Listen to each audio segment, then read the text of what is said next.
அனைவருக்கும் KM family சார்பாக வணக்கங்கள். நேற்று நைட்லேருந்து போயிட்டு இருக்க கரூர் இன்சிடெண்ட் என்னன்னு சொல்லிட்டு எல்லாருக்குமே தெரியும். அதை பற்றி தான் கொஞ்சம் கேட்கணும், உங்ககிட்ட ஒரு கொஸ்டினாக நான் கேட்குறேன். அங்கே இப்போ விஜய் சார் வந்தார். எல்லாருமே போகிருக்கீங்க, பார்க்கணும்னு சொல்லிட்டு மாநாடு நடக்குது, அது நடக்குது, இதனால போயிருக்கீங்க, எல்லாருமே பார்த்துருக்கீங்க. இதில் முக்கியமாக ஒன்றுமே தெரியாத 9 குழந்தைகள் உயிரிழந்திருக்காங்க. எல்லார் கண்களையும் கலங்க வைக்கிற மிக முக்கியமான ஒரு விஷயமா இந்த இன்சிடென்ட் நடந்திருக்கு. சரியா? இது இல்லாம நிறைய பெரியவங்கள் உயிர் போயிட்டு தான் இருக்கு. இன்னும் ஹாஸ்பிட்டல்ல பாதி பேர் உயிருக்காக போராடிட்டு இருக்காங்க. அது எல்லாமே தெரிஞ்ச விஷயம்தான். இருந்தாலும் என்னுடைய கொஸ்டின் ஒன்று மட்டும்தான் நான் உங்ககிட்ட ஷேர் பண்ணி கேட்கிறேன். அந்த குழந்தைங்கள் 9 குழந்தைங்கள் உயிர் போச்சு இல்லைங்களா?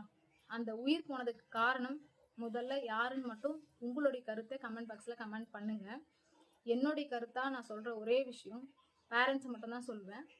ஏன்னா அங்கே நடந்த மீட்டிங் மோஸ்ட்டாக யாரையும் வர வேணாம்னு சொல்லிட்டு விஜய் சார் சொல்லிட்டாங்கன்னு சொன்னாங்க. ஓகே, கூட்டம் அதிகமாக இருக்குன்றது எல்லாருக்குமே தெரிஞ்ச விஷயம்.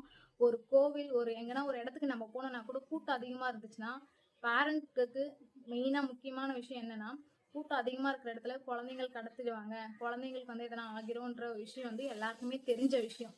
அப்படி தெரிஞ்ச ஒரு பேரண்டா இருந்துகிட்டு எதுக்குங்க இந்த விஷயத்துக்காக கூட்டு போறீங்க? அவரை பார்த்த உடனே அந்த குழந்தைக்கு யாருன்னு தெரியுமா, என்னன்னு தெரியுமா? ஒண்ணுமே இல்லாத அந்த ஒரு குழந்தைய இட்டு போயிட்டு ஒரு உயிரை போக வச்சுட்டீங்க. 9 குழந்தைங்க. அந்த கஷ்டம் யாருக்கு? பேரண்ட் ஆனா உங்களுக்கு மட்டும்தான் அந்த கஷ்டம் வழி என்னன்னு தெரியும்.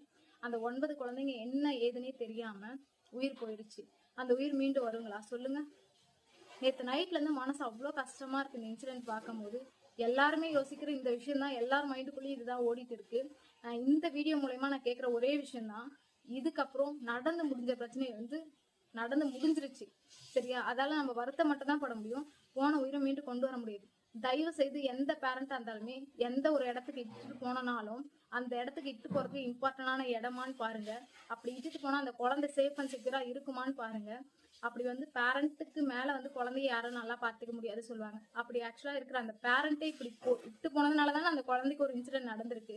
அது ரொம்ப ரொம்ப மனசு வருத்தத்துக்குரிய ஒரு விஷயமா இருக்கு. தயவு செய்து எதுவாக இருந்தாலும் யோசிச்சு செயல்படுங்க. பேரண்ட் ஆனவங்க மோஸ்டா குழந்தைங்க மேல கேரிங்கா இருங்க. அந்த இன்சிடென்ட் எந்த ஒரு இடத்துக்கு இட்டு போனாலும் அந்த குழந்தை சேஃபா செக்யூரா இட்டு வரலாமான்னு சொல்லிட்டு தயவு செய்து யோசிங்க. எதுவாக இருந்தாலும் ஒரு டைமுக்கு பல டைம் யோசிச்சு இந்த முடிவை எடுங்க. இது கேஎம் ஃபேமிலி சார்பாக உங்க அனைத்து பேரண்ட்டுகளையும் நான் வேண்டி கேட்கிற ஒரு விஷயமா எடுத்துக்கோங்க. இந்த வீடியோ ஃபுல்லா நீங்க வாட்ச் பண்ணணும்னு நினைச்சீங்கன்னா கண்டென்ட் வீடியோல போட்டிருக்கோம், போயிட்டு பாருங்க. சரியா? உங்களுடைய கருத்தை மறக்காம கமெண்ட் பாக்ஸ்ல கமெண்ட் பண்ணுங்க. நன்றி.